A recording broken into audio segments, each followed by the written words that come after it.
Jury deliberations resumed today for the illegal immigrant deported 5 times, accused of killing Kate Steinle on a San Francisco boardwalk back in 2015.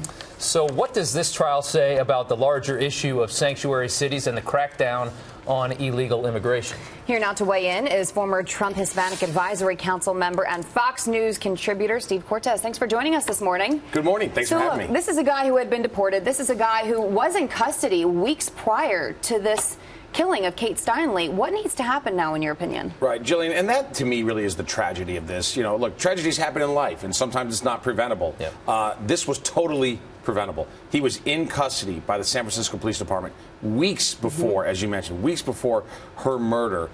They ignored an ICE detainer, which is the federal request that he be turned over to be deported a 6th time. That in and of itself, I think, is an absurdity. But even more absurd is the fact that the San Francisco Police Department, and I don't blame the cops, by the way, they're just following the rules that are established by liberal politicians in cities like San Francisco, in cities like my hometown of Chicago, so-called sanctuary cities. I hate that term. I prefer to call it an outlaw city, because what they're doing is willfully ignoring federal law, willfully disregarding the safety of their own citizens for their own narrow political agenda. And I'd also point out that they think that they're pandering to Hispanics by doing that. I'd point out, not in this case, to my knowledge, Kate Steinle is not Hispanic, but many times the victims of dangerous illegal immigrants are Hispanics themselves.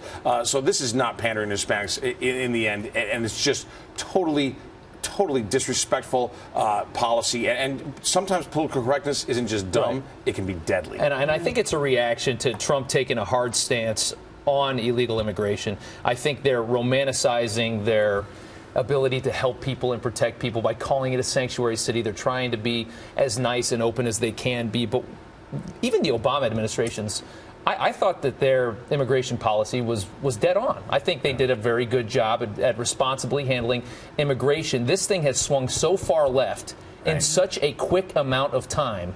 It's almost unrecognizable to even members of that party. Right. No, Rob, I'm glad you bring that up. You know, some people called President Obama, and not unwarrantedly so, the deporter-in-chief. He deported more people than all other U.S. presidents combined. And he went after the criminals. Right. And by the way, I'm not faulting him for that. No. I'm saying that may have been a very sensible policy. But the idea that that the left or that President Obama was somehow kind to illegal immigration and that there's a sudden crackdown under President Trump just defies logic and the reality of the situation.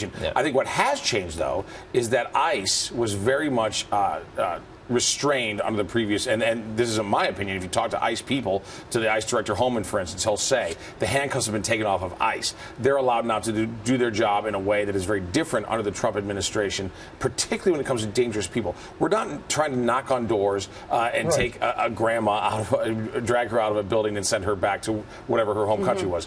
But dangerous people, like the one who killed Kate Steinle, they need to go yesterday. Well, right, and she was just simply walking along the pier with her father. I mean, you know, that's tragedy in itself. Jillian, to think of that situation. It's simply an awful story. She literally died in her father's arms. And you're right. And this man, this assailant, took a gun, took a loaded weapon into an incredibly crowded space and fired it off. Now, he claims he wasn't trying to kill anybody. That's such reckless behavior that, in my opinion, this jury will come back with a decision of murder. How long do you think that'll take? You know, no idea. Not a lawyer, not a trial guy. But the point is, too, you know, certainly he deserves to go to prison. But I think the larger point is, known dangerous people can't hide in plain sight. That should not happen in America any longer, not in Chicago, not here in New York City, not in San Francisco. And common sense people understand that, and the people pushing that kind of agenda maybe die on this sword because they push this thing that I don't think many people agree with. All right. Thank you, Steve. Steve, good to see you. Thank you.